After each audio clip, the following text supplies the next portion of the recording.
Ayub pasalnya yang ke-10. Aku telah bosan hidup. Aku hendak melampiaskan keluhanku. Aku hendak berbicara dalam kepahitan jiwaku. Aku akan berkata kepada Allah, jangan mempersalahkan aku, beritahukanlah aku, mengapa engkau berperkara dengan aku. Apakah untungnya bagimu mengadakan penindasan, membuang hasil jerih payah tanganmu, sedangkan engkau mendukung rancangan orang fasik? Apakah engkau mempunyai mata badani? Samakah penglihatanmu dengan penglihatan manusia?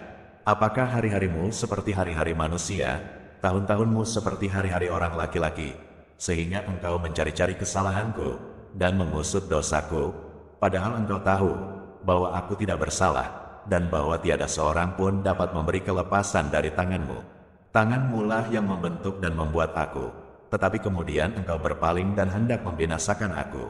Ingatlah bahwa engkau yang membuat aku dari tanah liat, tetapi engkau hendak menjadikan aku debu kembali. Bukankah engkau yang mencurahkan aku seperti air susu, dan mengentalkan aku seperti keju? Engkau mengenakan kulit dan daging kepadaku, serta menjalin aku dengan tulang dan urat. Hidup dan kasih setia kau karuniakan kepadaku, dan pemeliharaanmu menjaga nyawaku. Tetapi inilah yang kau sembunyikan di dalam hatimu. Aku tahu bahwa inilah maksudmu.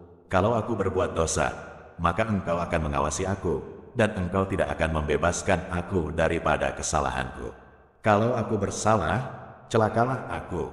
Dan kalau aku benar, aku tak akan berani mengangkat kepalaku, karena kenyang dengan penghinaan, dan karena melihat sengsaraku. Kalau aku mengangkat kepalaku, maka seperti singa engkau akan memburu aku, dan menunjukkan kembali kuasamu yang ajaib kepadaku. Engkau akan mengajukan saksi-saksi baru terhadap aku. Engkau memperbesar kegeramanmu terhadap aku dan pasukan-pasukan baru, bahkan bala tentara melawan aku. Mengapa engkau menyebabkan aku keluar dari kandungan? Lebih baik aku binasa sebelum orang melihat aku. Maka aku seolah-olah tidak pernah ada, dari kandungan ibu aku langsung dibawa ke kubur. Bukankah hari-hari umurku hanya sedikit? Biarkanlah aku, supaya aku dapat bergembira sejenak sebelum aku pergi, dan tidak kembali lagi ke negeri yang gelap dan kelam pekat, ke negeri yang gelap gulita, tempat yang kelam pekat dan kacau balau, di mana cahaya terang serupa dengan kegelapan. Ayub pasalnya yang ke-11.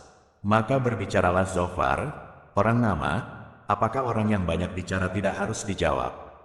Apakah orang yang banyak mulut harus dibenarkan? Apakah orang harus diam terhadap bualmu? Dan kalau engkau mengolok-olok, apakah tidak ada yang mempermalukan engkau?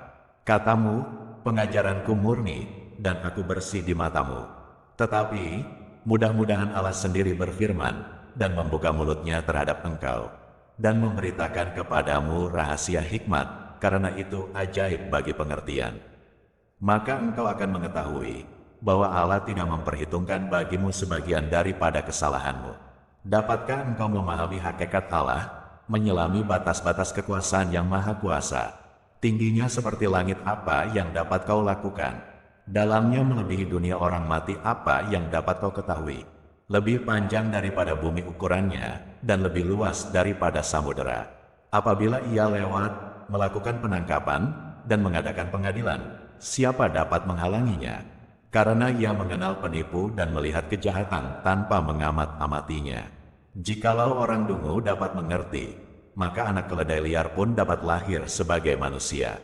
Jikalau engkau ini menyediakan hatimu, dan menadahkan tanganmu kepadanya, jikalau engkau menjauhkan kejahatan dalam tanganmu, dan tidak membiarkan kecurangan ada dalam kemahmu, maka sesungguhnya engkau dapat mengangkat mukamu tanpa celah, dan engkau akan berdiri teguh dan tidak akan takut. Bahkan engkau akan melupakan kesusahanmu, hanya teringat kepadanya seperti kepada air yang telah mengalir lalu. Kehidupanmu akan menjadi lebih cemerlang daripada siang hari, kegelapan akan menjadi terang seperti pagi hari.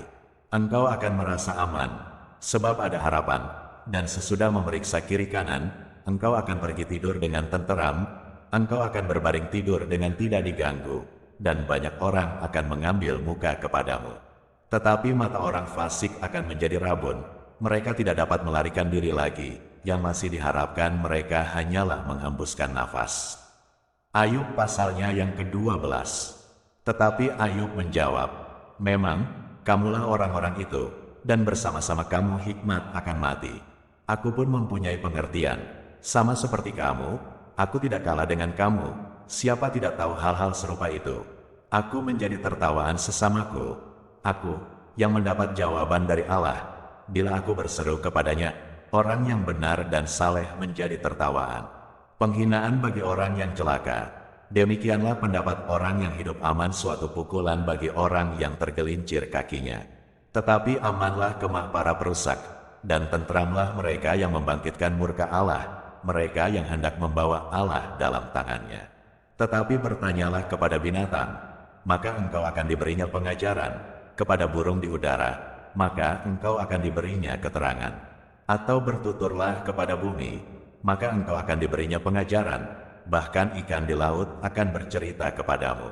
Siapa di antara semuanya itu yang tidak tahu, bahwa tangan Allah yang melakukan itu, bahwa di dalam tangannya terletak nyawa segala yang hidup dan nafas setiap manusia.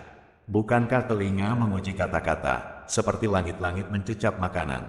Konon hikmat ada pada orang yang tua, dan pengertian pada orang yang lanjut umurnya. Tetapi pada Allah lah hikmat dan kekuatan, Dialah yang mempunyai pertimbangan dan pengertian.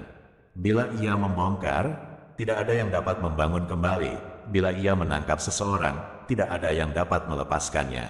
Bila Ia membendung air, keringlah semuanya. Bila Ia melepaskannya mengalir, maka tanah dilandanya. Pada Dialah kuasa dan kemenangan. Dialah yang menguasai baik orang yang tersesat maupun orang yang menyesatkan. Dia yang menggiring menteri dengan telanjang, dan para hakim dibodohkannya.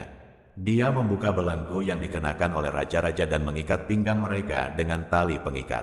Dia yang menggiring dan menggeledah para imam, dan menggulingkan yang kokoh. Dia yang membungkamkan orang-orang yang dipercaya, menjadikan para tua-tua hilang akal.